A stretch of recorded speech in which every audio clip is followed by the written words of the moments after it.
Warm round of applause.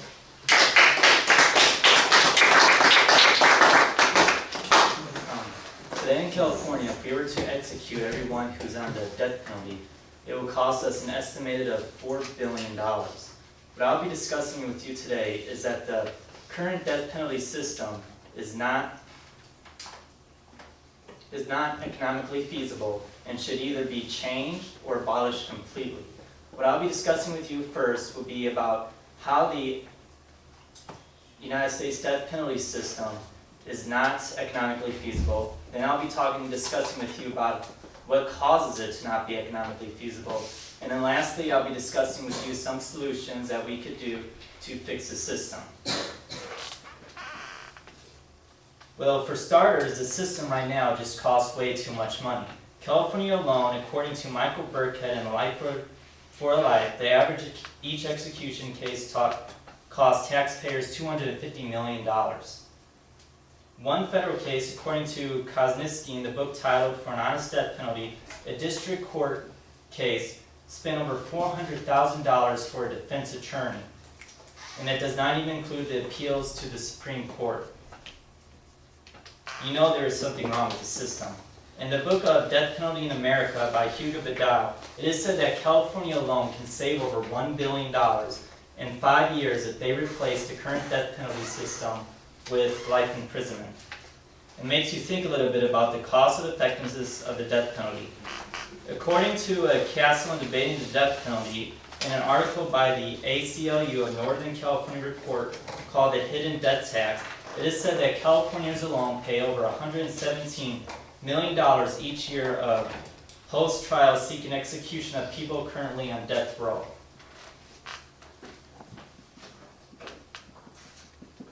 And on here I have a graph that shows how much money that the death penalty costs, and a large amount of it is for the defense. And down here I have some of the cases. One case in particular called the People versus NG costed about a total of $11 million.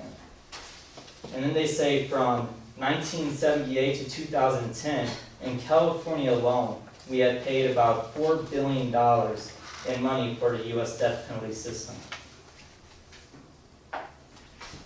So what causes the death penalty to cost so much? Well, as many things in today's country, a lot of it has to do with politics.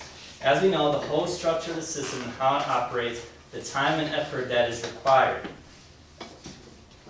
As we all know, time is money, and generally death penalty cases take a lot more time than a regular case, up to 3 to 5 times longer than a typical murder trial. Another thing is, according to David Bruck in the death penalty, almost all defendants of a capital crime do not have the money for their own lawyer. The problem here isn't hiring more expensive lawyers, but it's about hiring lawyers at a knowledgeable level at a decent price. Speaking of lawyers, since capital punishment trials take a lot of time, there are simply not enough justices available for each case. And what makes the death penalty so expensive is in part due to its tedious length.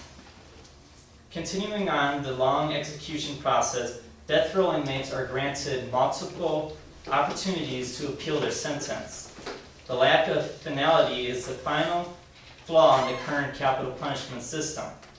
Since 1972, over 40% of all inmates that have been put on death row had their cases postponed. In one California Supreme Court case, a death row inmate by the name of Robert Elton Harris had his case reviewed by over 30 judges in a span of 13 years before his 1992 execution. From what I understand, the Sixth Amendment guarantees the right to a fair trial, but when is it enough? So what can we do to fix this problem? Well, as we can see, the death penalty system is just not economically smart. The court and federal system continue to waste a lot of money and resources with our taxpayer dollars. While getting rid of the death penalty altogether would fix this problem, what about a simple reform? Former Illinois Governor George Ryan and Alex Kosniks of the 9th U.S. Circuit Court of Appeals with law clerk Sean Gallagher bring a valued reform ideas to the table. According to Ryan George, in speech announcing commutation of Illinois prisoner death sentence, suggested that the restriction of jailhouse snitches the use of statewide death penalty eligibility panel, and reduction of death penalty eligibility. While it sounds effective, this new revised system would actually increase the time that it takes during the death penalty cases, which in turn make the current system longer and more tedious than it already is. Ryan's proposal also designed to reduce death sentences, something which is caused by the fear of executing an innocent convict. Kosniski and Gallagher offer two different options. One which require a wholesale repudiation of the Supreme Court death penalty jurisprudence, and the other suggesting was to widen the number of crimes punishable by death. While the first option is rather impossible, the second option would bestow to the public that the justice system is strict and crimes will go punished. In turn, this idea might turn the death penalty into a true crime deterrent.